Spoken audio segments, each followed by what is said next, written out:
Hello नमस्कार, कैसे हैं आप लोग। उम्मीद करता हूँ ठीक ही होंगे। आज मैं बात करने वाला हूँ ट्रेंडिंग स्टार खेसारी लाल यादव के नया गाना के बारे में। तो हाँ दोस्तों, मैं आगे इस वीडियो में बताऊंगा खेसारी लाल यादव का कौन सा गाना कब और किस यूट्यूब चैनल पे आ रहा है। इसके पहले आप खेसारी लाल यादव के फैंस हैं और मेरे चैनल पर नए हैं तो चैनल को सब्सक्राइब कर दें और वीडियो को लाइक कर दें।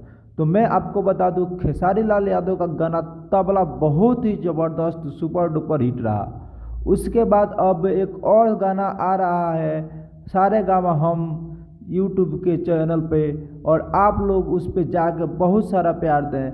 हालांकि अभी कोई डेट नहीं दिया गया है कि किस तारीख को आएगा, और यह गाना नागिन के ऊपर हो सकता है। गाना का नाम नागिन भी हो सकता है। तो आप लोगों को मैं बता दूं कि बहुत ही जल्द आप लोगों के पास, बहुत ही जल्द आप लोगों को सुनने को मिलेगा खेसारी लाल यादव का यह गाना।